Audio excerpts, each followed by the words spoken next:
Sejam bem-vindos mais uma vez ao podcast Circulação. E hoje temos dois grandes amigos aqui como convidados. Nós temos a Érica Valentim, médica ginecologista, obstetra e especialista em reprodução humana, e o Dr. Tiago Magalhães, urologista, andrologista e especialista em saúde reprodutiva masculina.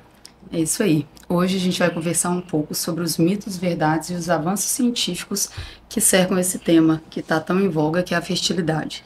A ideia é oferecer informação de uma forma simples, né, para os nossos ouvintes. Sejam bem-vindos. Obrigada, muito obrigada. É um prazer estar aqui. Espero que a gente consiga trazer informação aí para todo mundo que escuta o podcast. Com certeza a gente tem muita informação boa e de qualidade para passar aqui essa noite. Bom, então vamos lá. Eu vou começando, vou perguntar para a Érica como que funciona na prática a fertilidade na mulher.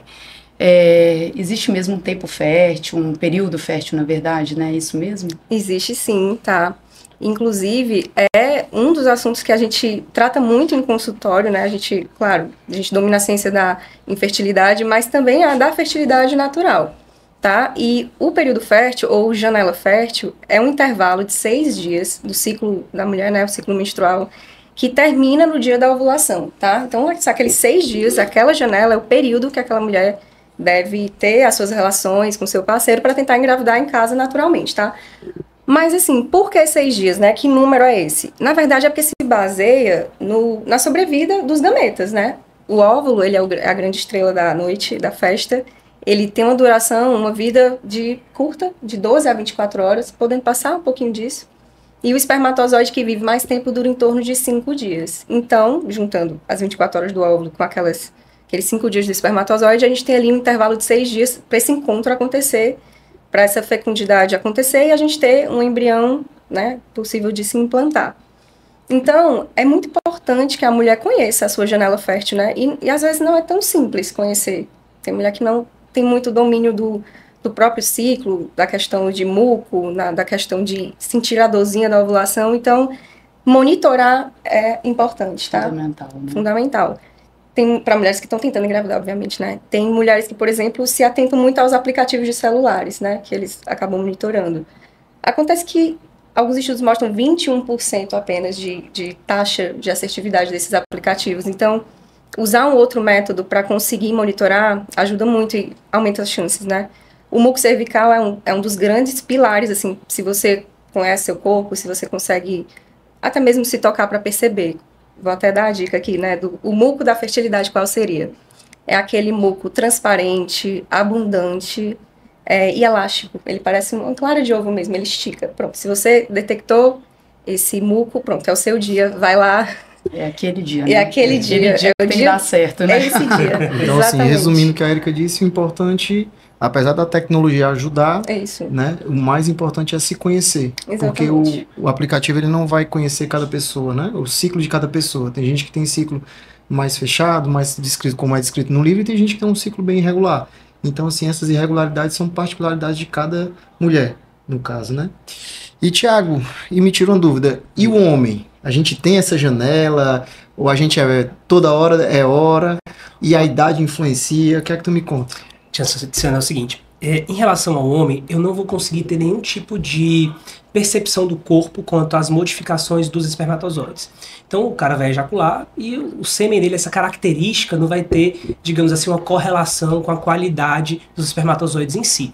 Via de regra, se o cara passou ali da puberdade, ele começou a produzir os espermatozoides, até o fim da vida ele vai estar sempre eliminando espermatozoides continuamente. Diferente da mulher que já nasce lá com todos os seus óvulos e ela vai liberando aos poucos a cada ciclo, o homem não. Continuamente ele está produzindo espermatozoides. Não quer dizer que seja uma produção rápida. Então isso muitas vezes demora uma média de 70 dias para um espermatozoide ficar pronto. Então essa leva que está saindo hoje, ela começou a ser produzida 70 dias atrás. E essa produção, ela piora com a idade sim. Tá? Então é muito comum você dizer, não, mas um homem com 90 anos está fazendo filho. Pode ser que sim, mas com certeza com uma pior qualidade seminal. Então marcadamente, não é tão marcado como na mulher, né? Porque a mulher passou dos 35, a gente já tem uma queda da fertilidade. O homem não é de uma forma tão cruel, digamos assim, mas com certeza, depois dos 40 anos, você já começa a ter uma piora de fertilidade que se intensifica dos 45 e a partir dos 50 você vai ter uma queda dos parâmetros seminais desse homem, por mais que ele mantenha a espermatozoide pro resto da vida. Entendi.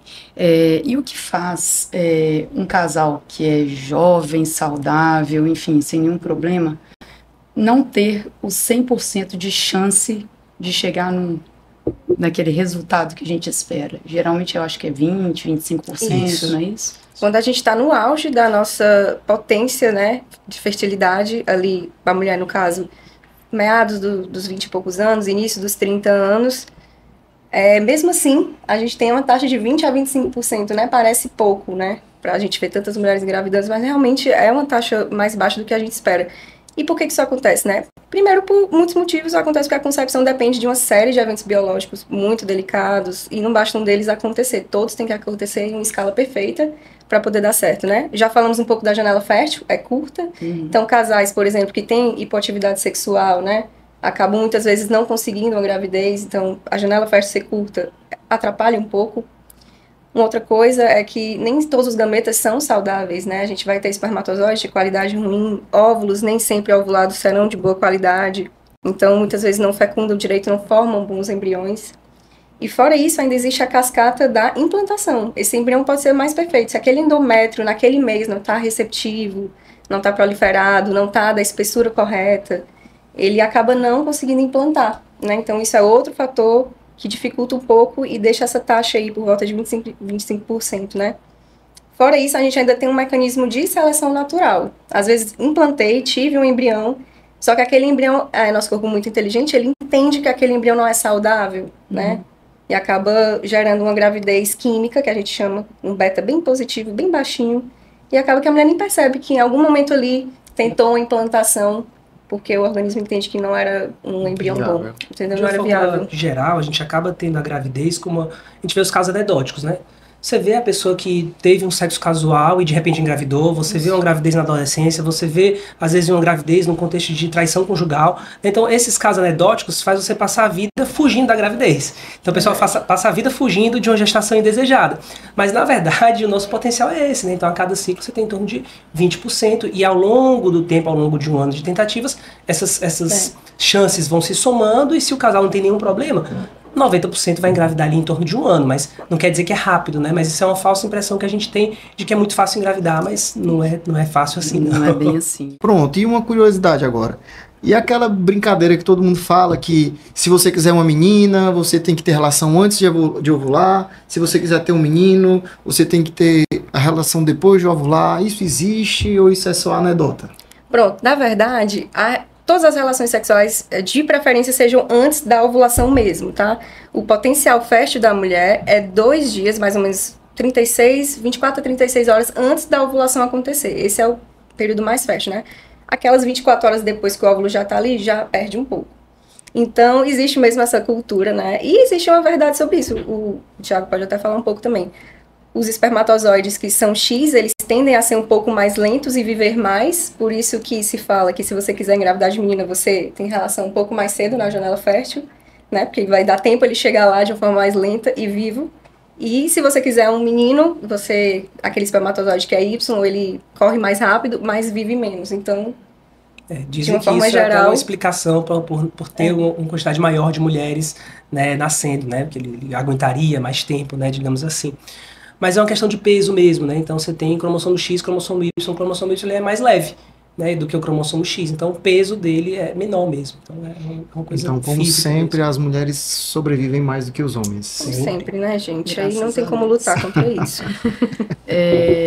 Gente, a gente tem visto hoje, né, com a evolução mesmo, a gente vê que essa idade fértil, né, igual você falou, dos 25 aos 30, hoje já não é o constante, né, nos tempos atuais, né, as mulheres trabalhando, enfim, a gestação ficando para um pouco mais tarde, a gente vê toda a preocupação, né, na inserção profissional antes de buscar a gestação, constituição da família, isso. Né?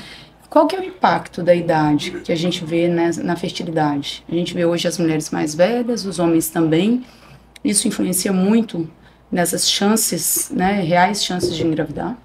Influencia sim. A gente tem até uma estimativa do quanto a fertilidade cai, né, ao longo das décadas. Como a gente falou, 20 a 30 anos por ali, a gente tem o nosso potencial fértil de 20 a 25%. Quando você vai para acima de 35, 36 anos, já cai para 15%, 38 a 40 anos cai para 10%, e acima dos 40 anos, a taxa de gravidez mensal de mulher é de 5%. Então, o impacto da fertilidade é muito grande, principalmente em nós mulheres. Por quê? Porque eu não sei se vocês sabem, Marta, mas a última vez que eu e você, e todas as mulheres que estão assistindo a gente, produziram algum óvulo na vida, foi na nossa vida intraútero. Então, a gente estava dentro do útero da nossa mãe, quando a gente produziu tudo, né? Como sempre, a mulher muito antecipada, né? Então, a gente produziu tudo antes mesmo de nascer.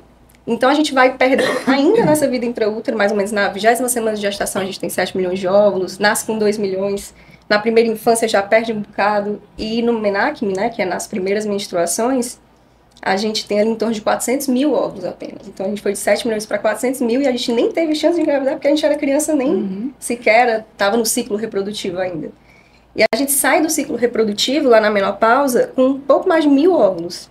Então, a gente perde em número muito, muito rápido. A gente nunca produz ao longo da nossa vida, a gente só perde, né, o nosso estoque.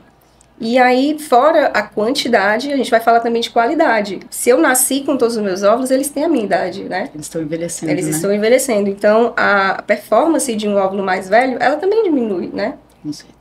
As trocas energéticas, o potencial de fecundar, de formar um embrião, tanto morfologicamente bom como geneticamente bom, diminui. E isso impacta muito a nossa fertilidade no geral, né? Fora todos os outros links que eu já falei, endométrio, a idade, 35, 40 anos, é a idade que chegam as doenças uterinas, miomas, pólipos, adenomiose, né? Então, por isso, impacta bastante a nossa fertilidade. E uma coisa também que eu lembrei agora tudo bem, a gente tem 20% de chance de engravidar durante um ciclo, né? E quando é que eu passo a me preocupar com a infertilidade? A partir de quanto tempo? Porque, assim, 20% é uma quantidade, é um percentual baixo, mas, assim, eu tenho várias chances. A partir de quando eu passo a me preocupar? Ah, não, Érica. Ah, não, Thiago, eu preciso realmente voltar a investigar o caso de vocês para tentar identificar esse caso. E, assim, quando a gente identifica, são medidas, são coisas reversíveis, são coisas que a gente consegue trabalhar em cima, ou é uma coisa definitiva que a gente não tem mais o que fazer? Normalmente, a gente vai pensar que essas chances de 20%, ao longo de um ano, elas vão se somando. Então, ao longo de um ano, um casal jovem, quando eu falo jovem, a gente pensa naquele limite de 35 anos, ele vai até fechar um ano ali com em torno de 90% de chance de gravidez. Depois do primeiro ano, isso ainda pode aumentar um pouquinho, mas via de regra já começa a cair.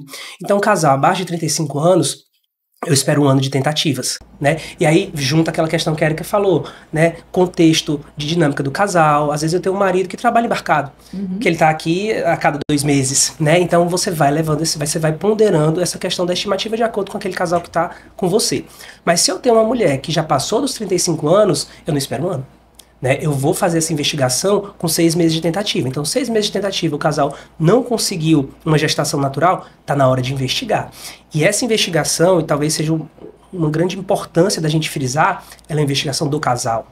Né? Então, muitas vezes a gente associa isso a essa investigação da mulher. Não, a mulher não está engravidando, a mulher tem que ir no ginecologista. Não, o casal tem que ser investigado. Né? O homem também, quando você vai ver causas de infertilidade, que você me perguntou, as causas até 50% envolvem o homem.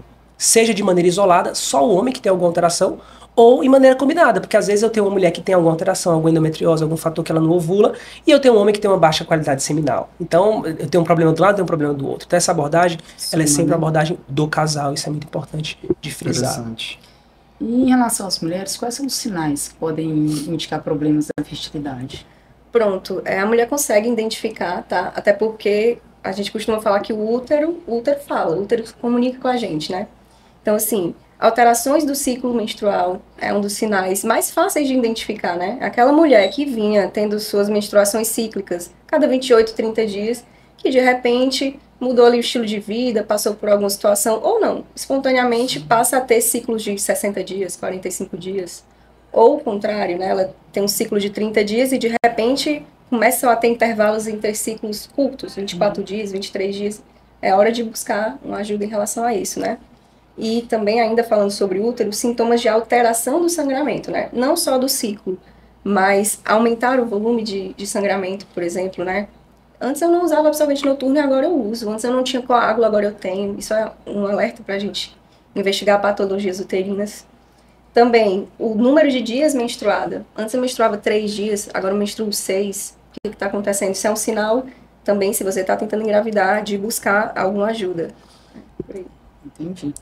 É um tema bem vasto, né? Assim, nós mulheres, né? A gente vai no ginecologista desde adolescente, mas a gente pouco aprende sobre o nosso corpo, sobre o nosso comportamento normal, sobre a anormalidade, né? Isso. Às vezes a gente acha até que é normal, né?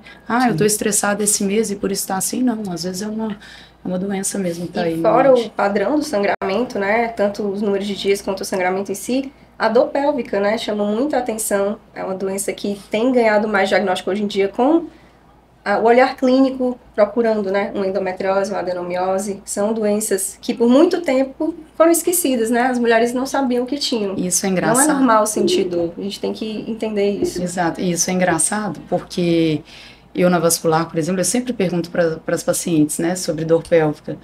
E às vezes elas falam, doutora, não sinto nada não. Aí depois você começa a explicar. Não, mas você não sente um peso, no final do dia você não tá meio incomodada, ou tá assim... Aí depois, doutora, eu achava que isso fosse normal. É porque na mulher tudo é muito normal. Sim. Né? A mulher sente cólica, a mulher fica nervosa numa TPM, é normal. Gente, não tem nada de normal, né? Sim. Tipo assim, vamos procurar, né? Procurar melhorar sempre, né?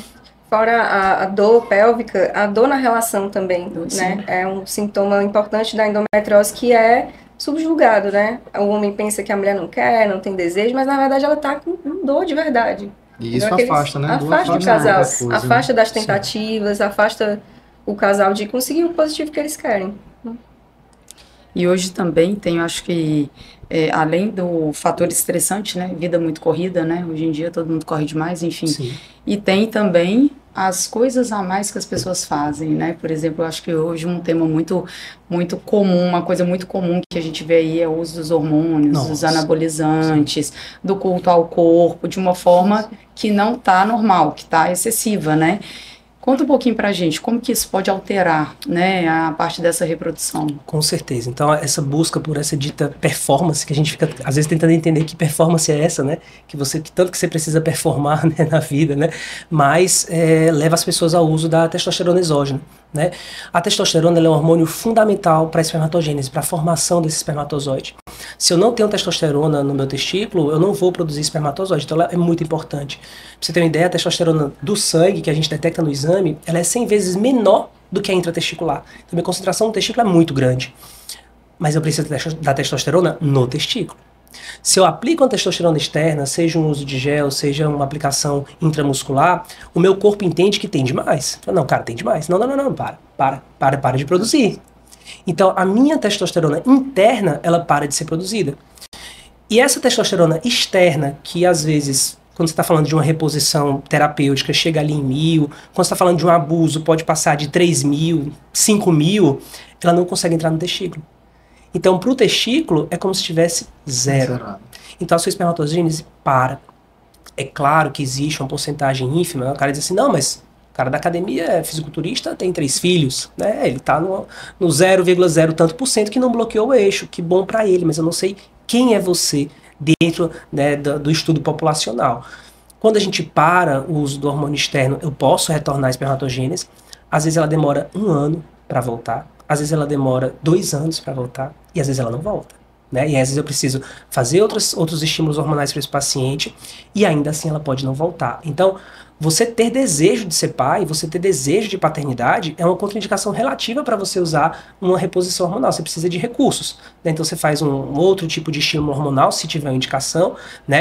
Ou você vai realmente entender o que está por trás, e aí muitas vezes isso é muito trabalhoso, né? Você conversar com o paciente, entender o que está levando ele a buscar um hormônio e mostrar para ele que talvez o que ele precisa tem um outro caminho que não vai degradar a saúde dele. Isso exige muito, né? Então, às vezes, você precisa ir por esse caminho. Mas nem sempre a gente vai conseguir resgatar essa espermatogênese, né? Então, às vezes, eu preciso muito. Não, cara, esse paciente, ele precisa, ele quer ser pai, mas ele não tem nem relacionamento, né? Eu posso congelar e ele vê. Mas não, ele já tem um relacionamento, ele está tentando. Então, não vou usar testosterona. Eu vou atrás de outros meios para estimular a testosterona natural dele. E o problema que muitas vezes acontece é antes do desejo de ser pai, Exatamente, né? Vem na adolescência, Exato. vem aquela coisa de, né? forma de uma forma Exatamente. irresponsável, né? Sim. Porque a gente sabe o quão importante é o equilíbrio hormonal, né? Pra mulher Existem também. profissionais para isso, né? Sim. Mas o que a gente Engraçado. vê é os jovens o quê? Fazendo o caminho mais curto. Com Só certeza. entrando aqui no que o Thiago falou, para a mulher, a gente fala muito dos efeitos colaterais dos usos de anabolizantes em relação à virilização, né? Parecer mais com aqueles traços mais masculinos, mas também altera a cascata do eixo hipotálamo hipofisário das mulheres. Então, o desbalanço do FSH e do LH, ele altera a foliculogênese, a esteroidogênese e acaba levando a alterações do ciclo menstrual, que aí acaba prejudicando as tentativas, né? Então, isso pode também ser de forma irreversível, tá? É na minoria das vezes, mas porque as mulheres abusam menos, mas existe esse risco. Então, para a mulher que está tentando, o ideal é também ficar longe dos Mas o anabolizantes. interessante que o Thiago falou agora é que quando a gente faz o uso do hormônio, a gente leva algum tempo para retornar ou quase não retorna, né? Só que a mesma coisa que a Erika falou no começo é que a minha saúde reprodutiva é em uma idade e eu demoro de 1 a 2 anos para recuperar essa saúde reprodutiva a um valor quase normal. Então eu perdi 2 anos de saúde reprodutiva por conta do uso desse hormônio, né? Então, assim, é uma coisa que você precisa pensar bem, qual é a sua vontade, qual é a sua prioridade, né? Pode ser que você é jovem, agora você não queira, mas daqui a 1 ano, 2, você já tem alguma coisa de pensar em constituir uma família, né? Então, assim, é sempre importante você tentar entender qual é o seu papel, o que é que você quer alcançar com esse tipo de reposição, né? E, assim, existem médicos que podem trazer essa orientação, quais são os riscos. Então, assim, muita gente faz uso totalmente indiscriminado, sem nenhum acompanhamento, né? Sem prescrição, de forma irresponsável. Mas que eu acho que se você conseguir ter um acesso a todas as complicações, e principalmente essa parte de reprodução, eu acho que você refletiria e pensaria, acho, talvez 10, 15, 20 vezes antes de começar. Com certeza. E muita gente não sabe, não se fala desse impacto reprodutivo. A gente tem um conceito muito claro de que se você usa anabolizante, você pode ter um problema de coração, você pode ter um problema de fígado, né? Esse caminho já é um pouco mais estabelecido de uma forma geral na população, mas que isso vai impactar, você não sabe. Eu já recebi pressão de colegas médicos, né, que graças a Deus já faz muito tempo, mas que pensavam que estavam ajudando, mas não estavam ajudando, né? Estavam bloqueando o eixo do paciente. Então, veja que isso ainda precisa ser muito mais falado para que todo mundo tenha esse entendimento desse impacto. Com certeza. A gente falou aí sobre, né, quando a gente deve suspeitar que alguma coisa no nosso corpo está diferente. E, Erika, eu queria saber de você. E quando a gente pensa, nós mulheres, num possível congelamento de óvulos? Pronto, o congelamento de óvulos, ele vem crescendo, né? A gente ainda não tem dados tão seguros aqui do Brasil, mas a gente já tem dados que 10 a 15% dos atendimentos de reprodução sejam para congelamento de óvulos, né? Então, vem crescendo.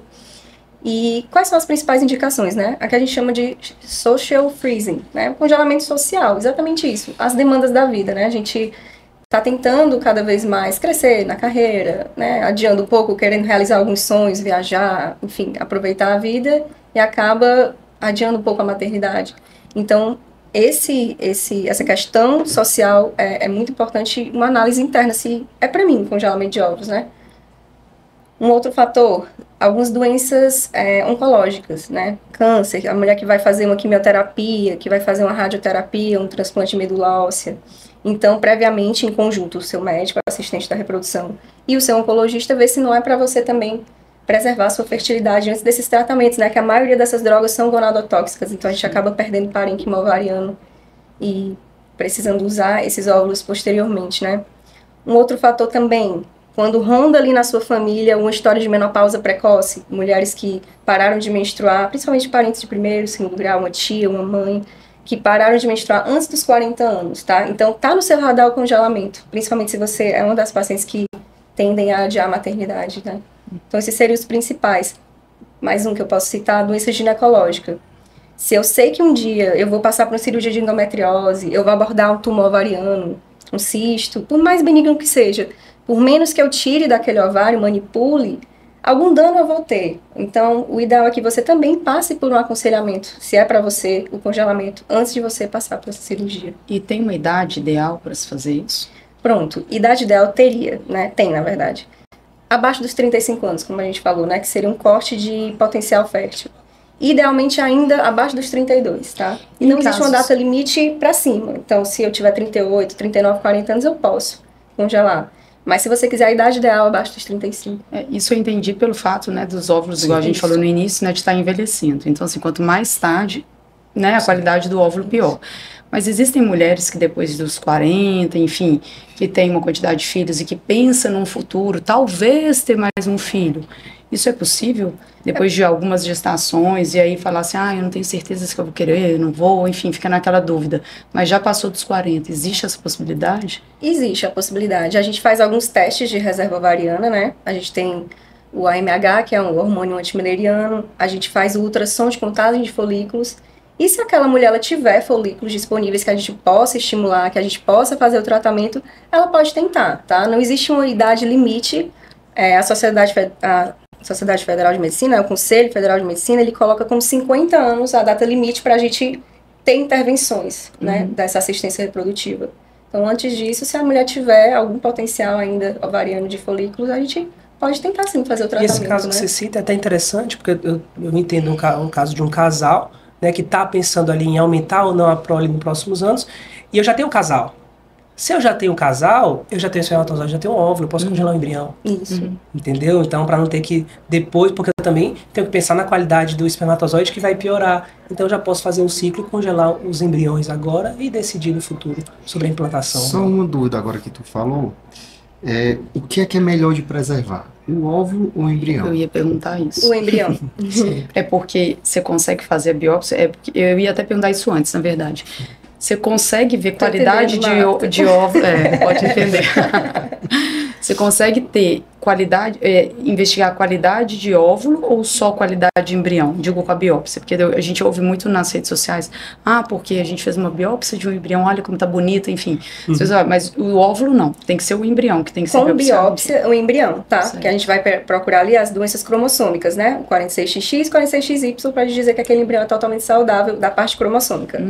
O óvulo não tem biópsia, mas o óvulo, hoje em dia, a gente tem programas de inteligência artificial que mapeiam a foto do seu óvulo e diz qual é o potencial dele de virar um embrião. Então, hoje em dia, a gente tem essa ajuda.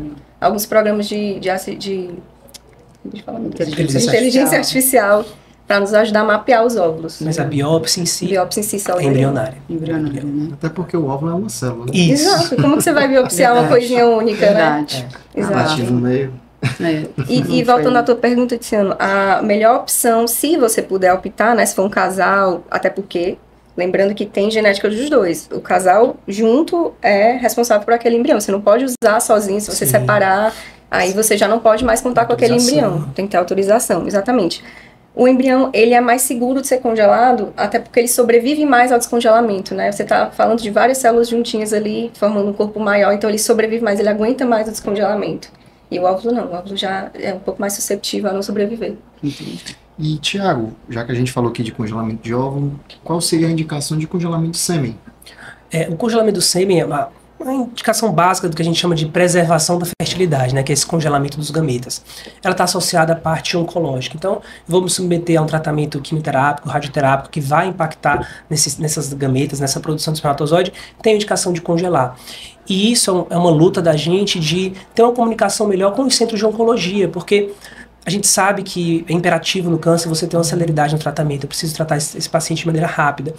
Mas ele precisa saber que ele tem a opção de conseguir coletar espermatozoides para preservar a fertilidade futuramente. Hoje em dia você tem esquemas quimioterápicos mais modernos, que esse paciente ele vai ter uma sobrevida. E ele pode querer construir uma família depois. Né? Então ele tem o direito de saber e optar por isso. E na mulher existe uma necessidade de estímulo ovariano, é mais complicado essa questão de fazer um congelamento. O homem, ele vai se masturbar, ele vai coletar material. Então às vezes eu consigo, em uma semana, fazer 3, 4 coletas e eu consigo uma amostra boa que vai garantir uma segurança para ele. Mas não só casos oncológicos. Então, hoje em dia a legislação permite, se você não tem filhos, você pode fazer vasectomia. Poxa, eu quero fazer uma vasectomia hoje.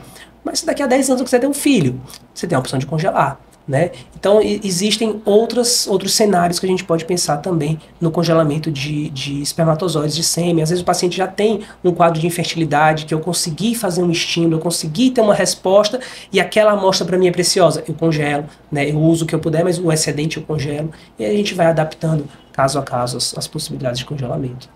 E sobre o estímulo, né, na mulher, no caso, né, sobre o estímulo à ovulação. Essa parte hormonal, a gente vê hoje muito medo, né, das pessoas em relação, assim, claro, a gente falou primeiro das pessoas que usam sem com irresponsabilidade, mas porém as outras pessoas que têm muito medo em relação ao uso dos hormônios para estimular. Conta um pouquinho sobre isso. Pronto, a gente, para fazer o estímulo ovariano, no caso de um congelamento ou FIV, né, a gente usa as gonadotrofinas injetáveis, que são doses bem mais elevadas, tá?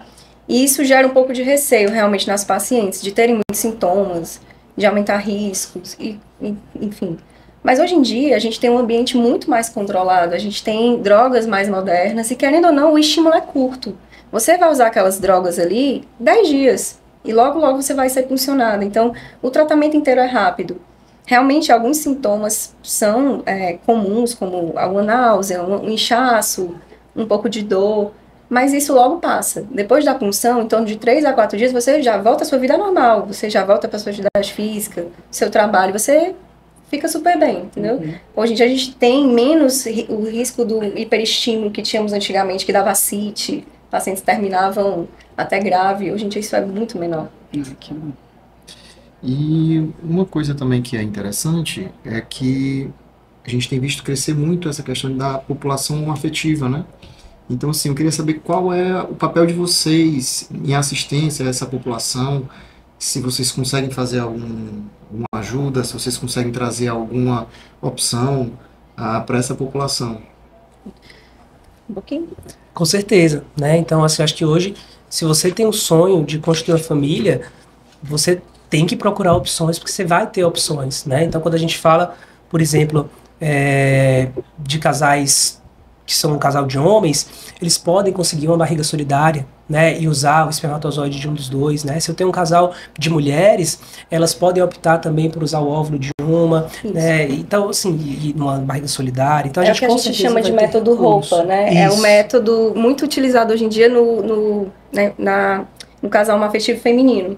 Eu sou mulher, você é uma mulher. Eu uso o seu óvulo e eu gesto. Então, as duas participam ativamente Exato. dessa gestação, né? Uma com a sua epigenética e gestação e a outra com a sua genética nos óvulos. Os homens, eles já têm um fator dificultante aí, né? Que é a questão do útero, né? Sim. O homem, ele consegue escolher com o seu parceiro qual dos dois vai doar o espermatozoide.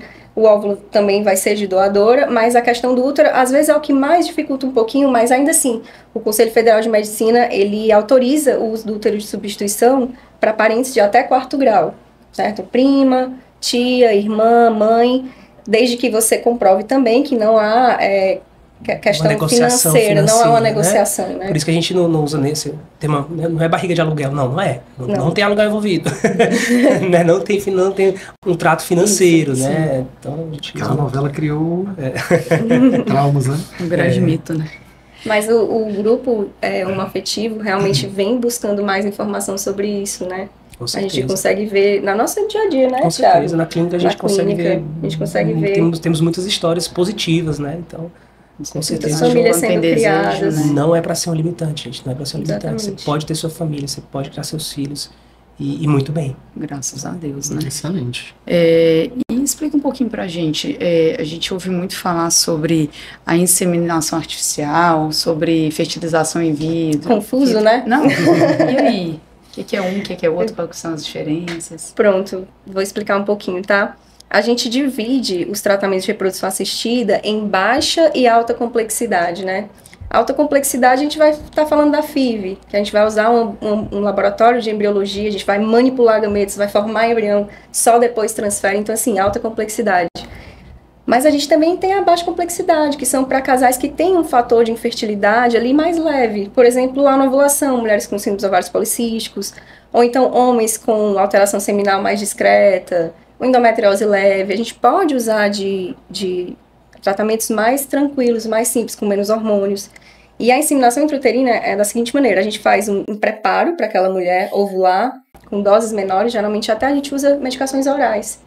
E quando está no momento certo ali da transferência, a gente vai transferir o sêmen do parceiro, né? Não é o embrião, a gente vai transferir o sêmen do parceiro já mais trabalhado no laboratório, o sêmen mais concentrado, com espermatozoides mais bem selecionados. E a fertilidade mesmo, a fecundação vai ser dentro do corpo da mulher, então a gente não tem acesso ao embrião. Ah, doutor, eu quero fazer inseminação intrauterina, mas eu quero biopsiar o embrião. Não, não tem como.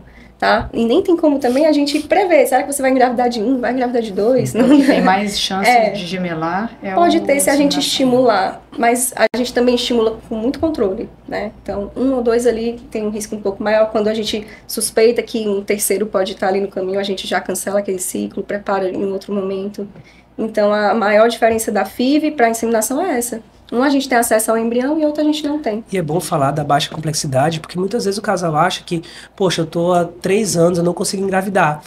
Mas o meu problema vai ser no laboratório, eu não vou ter como marcar com os custos, eu vou precisar de um especialista que não tem na cidade. Calma, né? Então, às vezes, numa avaliação, né, numa primeira avaliação, a gente já consegue pegar pontos importantes que a gente vai conseguir trabalhar e não necessariamente você vai chegar na necessidade de fazer uma FIV, de fazer um RX. Pode ser que, estimulando sua ovulação, a gente consiga um bom resultado. Então, não necessariamente porque você vai no profissional voltado para a fertilidade, você vai sair de lá tendo a necessidade de fazer um tratamento muito complexo, FIV, né? Um contrato de FIV, né? Contrato não. Muitas pessoas procuram vocês e o tratamento inicial não é essas coisas mais invasivas, complexas? Sim, muito.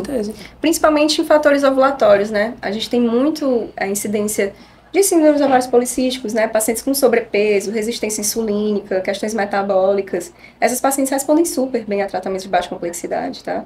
E também fatores masculinos leves, né, Thiago? Sim, com Quando certeza. a gente consegue fazer ali uma inseminação, basta preparar um pouco mais aquele sêmen. Ou até mesmo, gente, muitas vezes o tratamento nem é nada disso, sabe? O tratamento é ajustar aquele casal, melhorar o estilo de vida. O homem que bebe muito, o homem que fuma, que dorme pouco, né? O espermatozoide ali é bastante suscetível a fatores externos, assim. Muitas vezes é isso, otimizar as relações daquele casal. Sabe o que é que atrapalha, que muita gente não sabe? Lubrificante.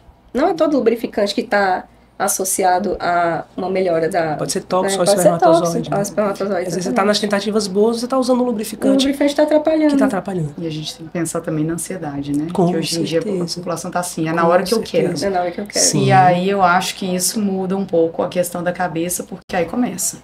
Eu quero, não estou engravidando, porque você está fazendo coisa errada, porque você está comendo isso, porque você, né? Você vai caçar com o negócio que a blogueira falou, que é a história do chuchu nascer. E quando você quer engravidar, você vê todo mundo grávida, né? Você vai no shopping, tem 10 grávidas do seu lado. Elas vão aparecendo. Todas as primas do seu Instagram estão lá fazendo fotos. E essa questão da ansiedade que eu vejo, porque eu tenho amigas assim, que você vê que assim, piora a qualidade do casal, porque começa. Você não deveria estar comendo isso. Sim. Porque você anda de bicicleta, enfim, né? Começa toda aquela questão dos mitos, que eu também não sei se é mito, se é verdade, enfim.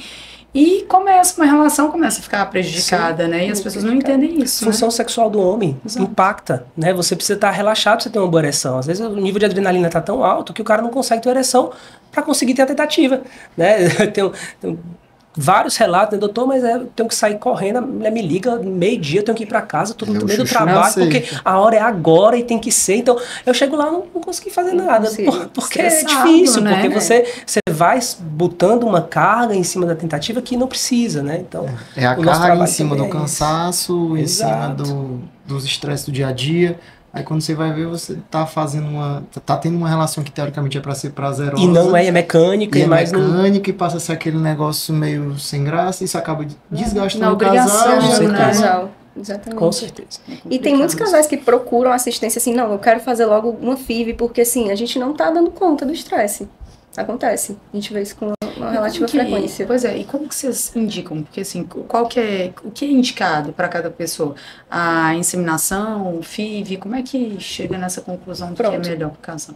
A gente consegue identificar pelo realmente qual o fator de infertilidade desse casal, né? Se for uma obstrução tubária bilateral, não tem jeito, essa paciente vai para a FIV, entendeu? Então varia muito do grau de infertilidade mesmo, a investigação do casal, como o Thiago falou, né? alterações mais leves conseguem ser reversíveis com terapias de baixa complexidade, mas por quanto tempo eu vou tentar? Nossa, tudo bem, minha infertilidade é leve, mas eu já fiz 2, 3, 4 ciclos de coito programado, vale a pena continuar? Os estudos mostram que até 6 ciclos, tá? Depois do 6º ciclo, a chance já não é mais esse caminho, né? Você está mostrando que a sua fertilidade natural não é eficiente, porque eu já estimulei, eu já programei, eu já fiz tudo o que tinha para fazer e ainda assim você não engravidou. Então, talvez a forma natural não esteja sendo eficiente para esse casal. E aí a gente vai para os alta complexidade. E assim, só para tirar uma dúvida, todo mundo pergunta, né? Doutora, e a estatística? Sim, uma FIV, uma inseminação, qual a minha chance de resultado nessas situações? É maior do que a natural? É semelhante à tentativa? Só antes da Erika responder, assim, se perguntassem mais, ia ser até melhor, porque normalmente todo mundo chega achando que é 100%. Nossa né? Senhora, Então, ela chega com essa convicção. É uma expectativa muito alta quando você chega nesse ponto, sabe? Então, é importante disseminar esse conhecimento. A gente está lidando com sonhos, né? E também com uma outra coisa que pouco se fala, assim, né, em público, é o financeiro também. Isso pesa bastante, né? Não são tratamentos baratos, os de alta complexidade. Mas, enfim, voltando às taxas, né? A FIV, ela varia em torno ali de 40% a 60%, tá? Mas quando eu realmente, por exemplo, eu fiz uma FIV e eu tenho um embrião euploide, eu realmente já cheguei no topo do que eu queria, eu tenho um embrião saudável, e eu tenho um útero bom, essas chances podem chegar até 80%, a depender de cada caso, né? Já os tratamentos de baixa complexidade, que se assemelham mais à fertilidade natural, como a gente estava falando, eles têm, infelizmente, umas taxas mais baixas, né? A indução da ovulação com o coito programado, em torno de 10, 15% por ciclo. Então, assim, não aumenta muito em relação à taxa natural. Na verdade, eu estou tentando só chegar no natural. Mas você, pelo menos, está tentando tirar um dos fatores que estava impedindo, né? Isso. Então, você consegue diagnosticar um dos fatores que estava trazendo dificuldade, tenta consertar esse fator e, com isso, você tenta, pelo menos, chegar ao natural. Chegar ao natural, então, exatamente. Assim, eu acho que é bem interessante essa informação. E a inseminação intrauterina, ela vai um pouquinho a mais, né? Porque eu tô dando um sêmen preparado antes. Eu tirei tirei a qualidade ruim e eu aproximei ainda mais esse espermatozoide do óvulo. Eu ultrapassei a barreira da vagina, do colo, do muco, eu já botei ele lá pertinho. Então, sobe um pouco mais a taxa de sucesso, vai ali em torno de, não é muita coisa, 18% a 25%, né? Então, é realmente tentar chegar no mais próximo do natural, esses tratamentos. Quem vai ter uma taxa de sucesso bem maior é a fertilização. Entendi. E sobre estilo de vida, né? A gente vê que hoje, igual eu tinha falado no início, a questão do estresse, Essa né? é totalmente pro Thiago, né? Que o fator masculino, minha Nossa Senhora. Tá a questão do estresse aí na fertilidade. É uma coisa... O espermatozoide, eu tinha comentado mais cedo que ele leva mais ou menos uns 70 dias para ser produzido, né? Então você imagina, tem uma célula enorme, né, que ela vai ter que se diferenciar, ela vai ter que perder citoplasma, ela vai ter que compactar material genético, tem que ganhar capacidade de motilidade, única célula do corpo que vai se mexer. Para se mexer, ela precisa de um maquinário energético, então é um sistema muito complexo, delicado, né? E complexo, né? E ele vai ficando muito suscetível a radicais livres. É basicamente material genético compactado. E ele, assim, um radical livre que está ali perto, ele já tem capacidade de agredir esse espermatozoide e fragmentar esse DNA. Pequenas fragmentações do DNA, na hora que você junta com o óvulo recupera. Então o óvulo dá conta. Mas se eu tenho um nível muito alto de fragmentação, o óvulo não dá conta e eu não formo embrião. Então, às vezes, eu vou para um tratamento super complexo, né? Eu coloco lá espermatozoide dentro do embrião e ele não evolui. Ele não forma blastocisto, ele não forma embrião. Será que esse DNA não estava fragmentado?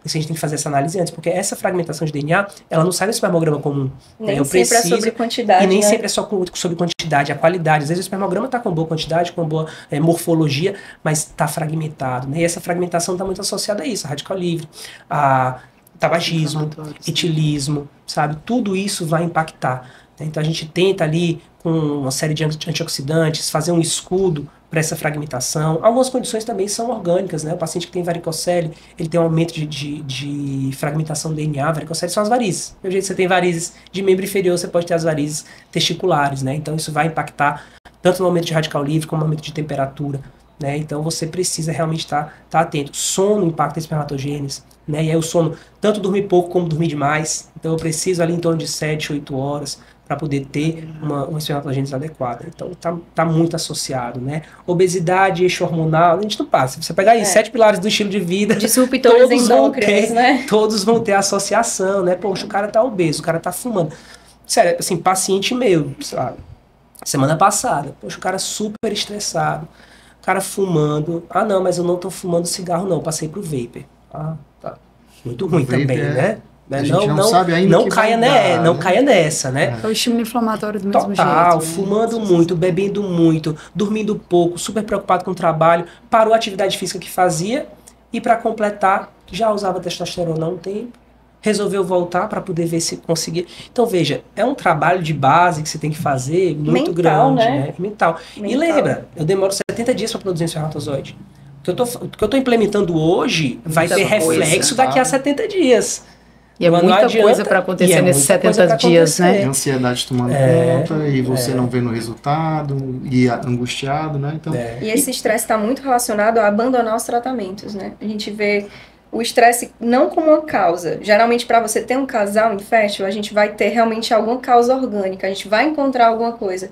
E o estresse não é uma causa isolada disso, mas ele com certeza impacta. Tanto os tratamentos pelo abandono. Muitos casais abandonam esses tratamentos, principalmente os mais simples, né? Porque ele não abandona uma FIV, ele pagou caro, ele tá ali, ele vai para consulta, ele vai para o estímulo, ele vai para os exames. Mas quando é o simples, mas quando é muda o teu estilo de vida, dele, né? a parte depende da pessoa, dele, exatamente. Muda o teu estilo de vida que o teu tratamento é esse. Eles não conseguem, muitas vezes abandonam. Então, a gente fica ali colado com esses pacientes. A gente tem as nossas doenças também, que a gente tem que fazer toda a questão da mudança do estilo de vida. E a gente sabe o quanto é difícil a gente mudar a cabeça da pessoa, né? É muito difícil. Então, assim, é ajustar tudo, né? É uma coisa multidisciplinar, né? Você falar pra pessoa que ela precisa parar de fumar, que ela precisa parar de beber, que ela precisa dormir bem, que ela precisa diminuir o estresse, quer dizer, você já até ria na sua cara, né? Sim, doutora, como? E você vai falar assim, doutora, eu consegui fazer isso até meus 6 anos de idade. Que a realidade do mundo da vida isso. é outra, Então, por isso né, que, hoje. às vezes, comum o paciente dizer assim, doutor, mas nós tá demorando, né? Eu tinha me programado aqui para ser uma consulta mais rápida. Eu falei, cara, assim, eu preciso ver muita coisa. Daí eu preciso entender a dinâmica. Às vezes o cara tá abusando de álcool porque tem uma relação social com o álcool, de um grupo de amigos que eu preciso entender que relação é essa e por que ele tá estimulando ainda mais essa. Então você tem que, poxa, eu tenho que caracterizar muito bem aquele hábito para poder eu propor uma mudança daquele hábito. E mudar o ambiente, né? Esses pacientes precisam mudar o ambiente. Porque é só chegar pro cara e dizer assim, ó, vai lá, boa sorte, você faça uma dieta, uma atividade física que vai te fazer muito bem.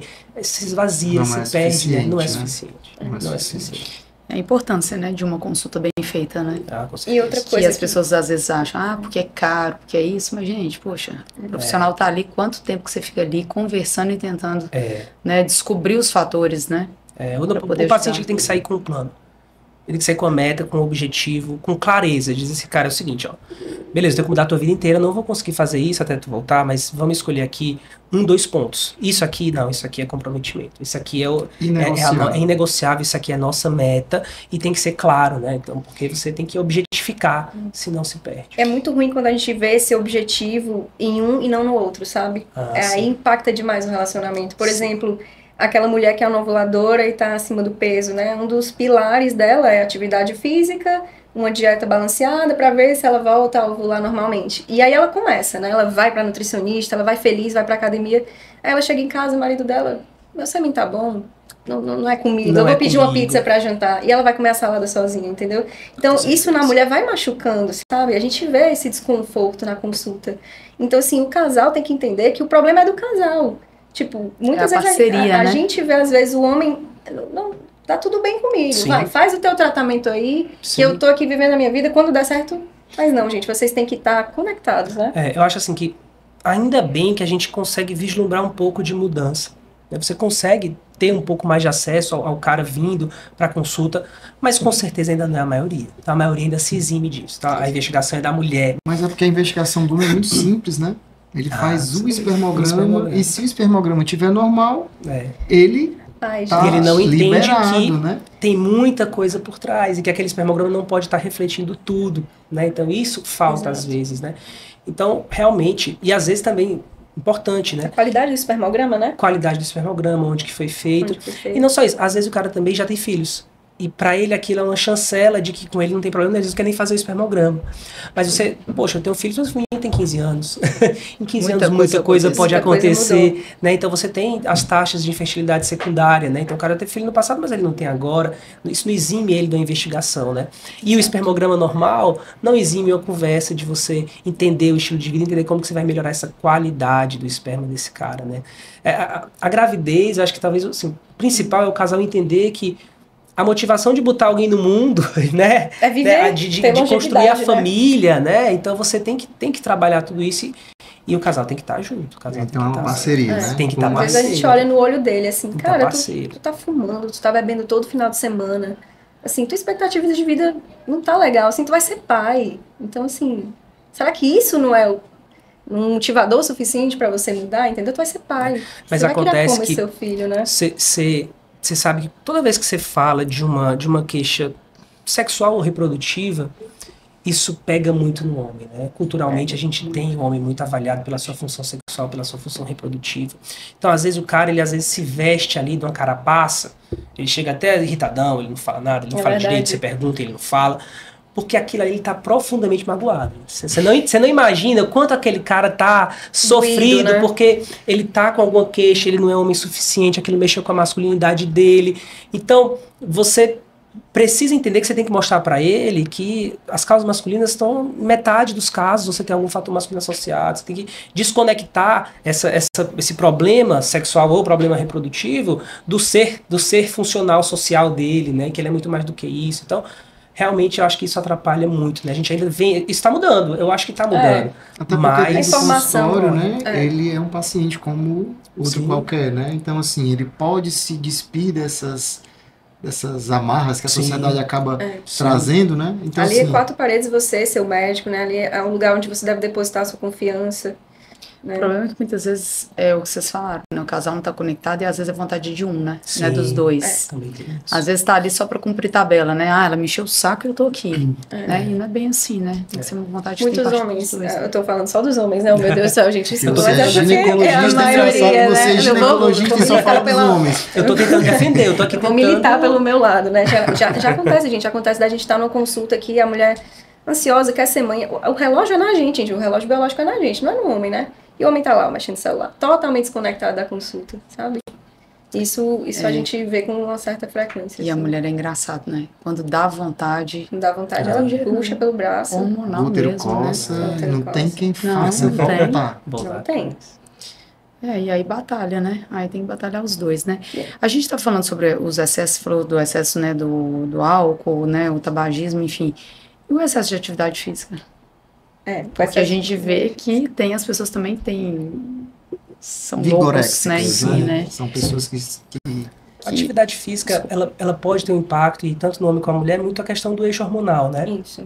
Então, quando você tem um exercício físico extenuante, ele pode, né, pelo estresse envolvido, acabar bloqueando o eixo hormonal e você não tem a produção hormonal adequada de testosterona no homem ou o ciclo da mulher. É muito comum, às vezes, atletas de alto rendimento terem a amenorreia, né? A amenorreia hipotalâmica, né, que a gente conhece. E também a mulher, ela precisa ter um percentual mínimo de gordura, né, para ajudar no eixo hormonal ovariano. Então, aquelas mulheres que têm percentual de gordura muito, muito baixo, elas também vão ter dificuldade, vão ser anovuladoras e até mesmo amenorreicas. Sim. Agora, assim, é muito, assim, é delicado falar porque a gente precisa estimular a atividade física, né? E o que a gente está falando é um cara ultramaratonista, né? Um cara que faz um triatlo e daí a cada... Poxa, uma vez por semestre ele está fazendo triatlo em algum canto do mundo, né? Então esse cara ele realmente tem um nível de atividade física que pode estar excedendo ali o que a gente precisa. No homem, interessante também, a gente falou do triatlo, eu lembrei do ciclismo, né? Porque o ciclismo, a mecânica do ciclismo, ela pode piorar a qualidade seminal por um aumento de temperatura, né? Então, temperatura tem um impacto, que pode ter um impacto ali de musculatura, de nervo, que pode impactar. Hipismo também, pelo impacto também, mas o ciclismo pela temperatura. Então, a gente fala aí em torno de 300 km semana, ou pelo menos ali umas 3, 4 horas, né? 2 vezes por semana. Mas tem esse impacto. Então, paciente que chega para mim, poxa, eu faço triatlo, beleza. como é que é esse triatlo? A gente tem prova agora esse semestre? Não, então vamos adaptar, né? Vamos fazer uma corrida que não seja, né, para os 42 quilômetros, né? Vamos fazer uma corrida menos intensa, vamos fazer 5 quilômetros e a gente vai conseguir sobreviver com isso. Vamos tirar a bicicleta, né, até a gente atingir o nosso objetivo. Vamos otimizar o que a gente puder otimizar, mas a gente não vai parar a atividade física, que ela vai ser fundamental, né? Com certeza, é a base, né? É uma das bases, né? E agora voltando, assim, saindo do caso sério e voltando para os causos, né? Os causos. Existe alguma posição que ajude mais na... Eu amo esses mitos. Não tem, gente. Isso é uma cultura quase folclórica, né? Que penetrações mais profundas, a posição de 4 apoios, teria alguma relação em aumentar o número de espermatozoides ali disponíveis. Isso não é verdade, tá? Podem ficar tranquilas.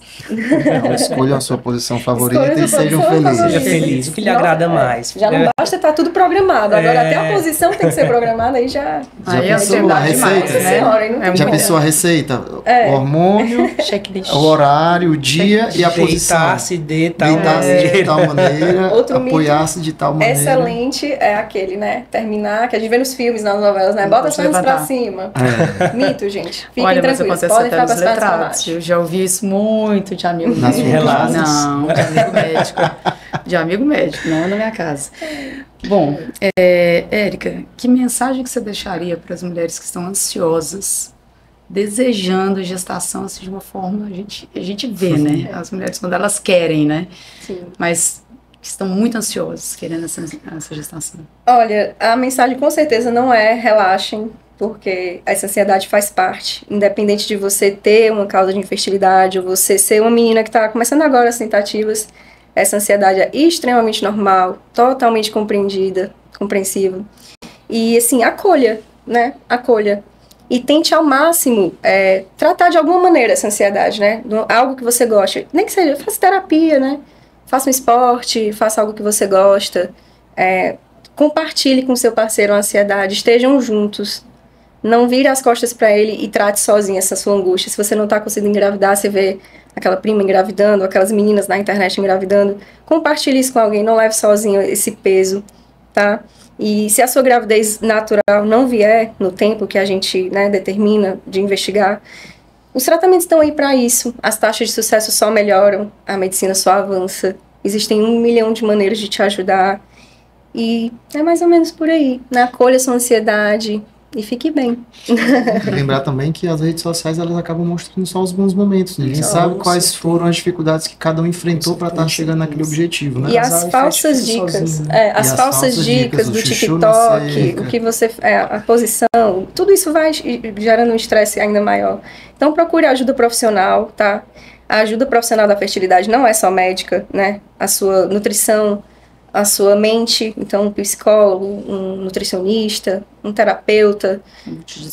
Multidisciplinar, com certeza. E tu, Thiago, o que é que tu pode deixar aí de lembrança para essa jornada que é... Que realmente é desgastante, né? Então eu acho assim, que o homem tem que estar junto, o cara tem que estar perto, o cara tem que estar parceiro, tem que estar realmente motivado a construir ali a família, né? Então ele precisa ser avaliado, né? Lembrar que a avaliação hoje da espermatogênese é uma avaliação geral de saúde. Então, às vezes é uma oportunidade de você entender como que está a sua saúde geral, que vai ter reflexo. Às vezes é um momento, a oportunidade de você usar essa janela para melhorar hábitos de vida que você sabe que precisa melhorar, você usa aquilo ali para começar uma melhora e manter. Então, você faz parte disso. Você precisa ser avaliado, né? E aí a gente não pode deixar isso só às custas da avaliação feminina, a gente tem que estar junto e tem que ir também para o jogo. Com certeza. Até porque, como tu disse, é 50%. 50%, cara. 50% não é pouco, é ali igual. Igual, né? Igual. Então, o que eu acho é que as pessoas elas precisam ter essa consciência de que é importante ir atrás. Sim. Né? Incomodou, vá atrás. Nem que seja para conversar, né? Fazer ajustes, né? Não precisa, às vezes não é caso de terapias mais complexas, mas às vezes ajuste mesmo na vida do casal, uma coisa que é passível, né? Não precisa do dinheiro, enfim, precisa só realmente melhorar, né? Com certeza, até 15% dos casais vão ter alguma dificuldade para engravidar. E como a Érica falou, quem está passando pelo sufoco está sozinho, está calado, não está falando, né? E quem consegue engravidar logo ou não, já está anunciando. Então você tem essa disparidade quando você vai ver a vida do outro. A né? gente está muito exposto, né? A vida do outro, então toca muito na ferida, sabe? Com certeza. Exatamente. Então a gente deixa aqui também aberto para vocês deixarem o Instagram de vocês, Tá para ótimo. as pessoas seguirem vocês, tirarem Com algumas certeza. dúvidas, Dizer tem o um canal arroba. de acesso. O meu Instagram é @ericavalentim. Vocês me encontram por lá, pode mandar direct, eu respondo. Sou bem acessível, gente. Comunicação comigo também é super clara, é @uro.thiagomagalhães. Então, só conversar lá e a gente começa um canal aí de discussão. E aqui eu e o Thiago, a gente também é parceiro, né? A Com gente certeza. trabalha no mesmo grupo, a gente compartilha alguns casais, né? Isso é muito importante. E quando a gente tem um positivo, assim, ei, Thiago, aquele casal Deu certo, vai, certo tá. e Semana tudo. passada, eu falei, aquele casal. Não deu positivo. Foi. Eu falei, pô, aquilo lá. Nossa senhora, a gente vibra muito. Vocês não têm noção vitória, né? como a gente Imagina. vibra com o positivo de um paciente nosso. Nossa senhora, é meio que ser a gente. Vocês estão vendo a luta, Claro, né? É uma com luta. certeza. Coisa boa. A gente ficou muito feliz, né, Tiziano, Que com essa bom. conversa. Espero que as pessoas tenham gostado, né? Eu acho que talvez cabe um assunto para mais coisas depois. Pra mais aqui vai longe, seleciona viu? aí, Depois a gente organiza de novo esse retorno. Eu espero que pra quem tá assistindo também a gente tenha esclarecido algumas dúvidas e se tiver mais, portas Manda. abertas aqui pra responder, viu? Então a gente vai agradecer o Obrigada. Thiago, a Érica, Obrigado. tá? Agradecer o nosso patrocinador, a Medicicó, e a gente se vê no próximo episódio. Até o próximo. Até Obrigada. mais.